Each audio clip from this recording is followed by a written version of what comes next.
Most football players spend hours training their legs. They train their speed, they train their strength, they train their technical skills. But almost nobody trains the one system that affects every second of a football match and training, their breathing. And that's a mistake I made for most of my football career. When I was a young player and even later as a professional footballer, nobody taught me how powerful breathing could be for performance, recovery, and focus. I wish I had known it much earlier. Because today, after years of studying performance, coaching players, and learning from both my successes and mistakes, I believe breathing is one of the most overlooked tools in football. And in this video, I'll show you 3 reasons why. When I was playing football, I thought improvement came from only one thing: train harder, run more, work more, push more. And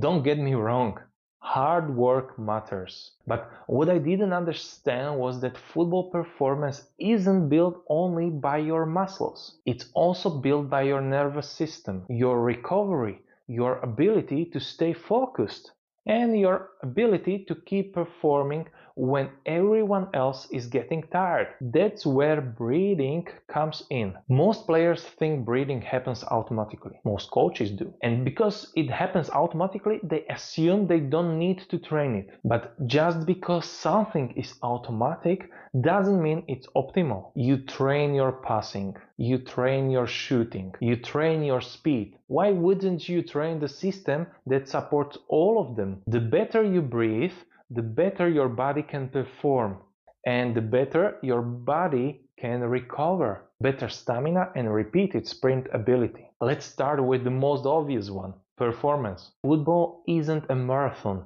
and it's not jogging. Football is a game of repeated high-intensity actions. Sprint, recover, sprint again, recover again, change direction, accelerate, decelerate, and then do it all over again. The best players aren't necessarily the players who can sprint once. The best players are often the players who can repeat that sprint in an 85th minute. That's what coaches call repeated sprint ability. And breathing plays a major role in that. When you improve your breathing efficiency, your body becomes more efficient under fatigue. You recover faster between high-intensity efforts. You manage carbon dioxide better, CO2, and you stay more composed when the game becomes physically demanding. Imagine 2 players in the last minutes of a match. Both are tired, both want to reach the ball first. One player recovers slightly faster between efforts. That player often wins the moment that changes the game. And sometimes that's the difference between winning and losing. Better focus under pressure. Football is not only physical, it's a decision-making game. Every few seconds you're making decisions.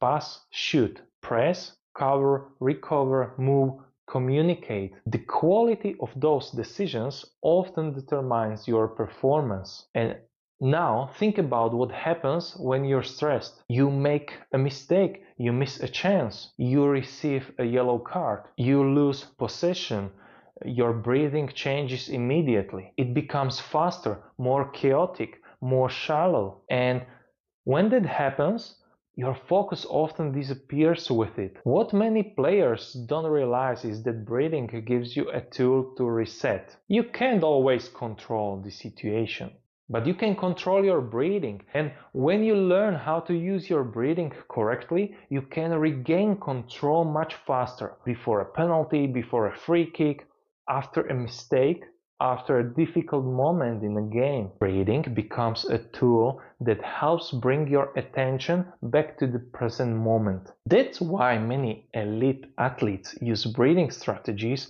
before and during competition. Not because it's trendy, because it works. Reason number 3: lower injury risk and better recovery. The third reason is probably the least exciting, but it might be the most important for your long-term development. In football, availability matters. You can't improve if you can't train, and you can't help your team if you're constantly injured. Research has shown a relationship between dysfunctional breathing patterns and increased injury risk in athletes. Now, does breathing guarantee you'll never get injured? Of course not. Football will always carry risk.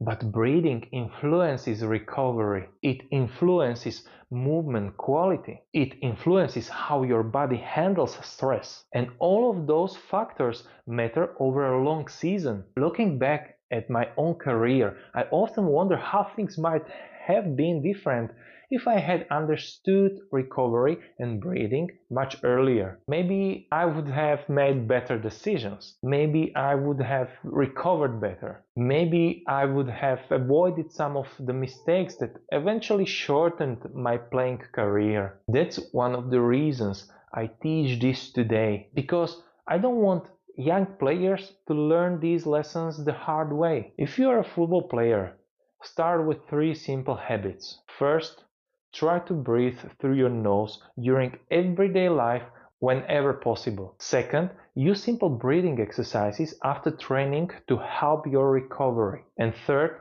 spend a few minutes every day training your breathing just like any other skill. You don't need an hour.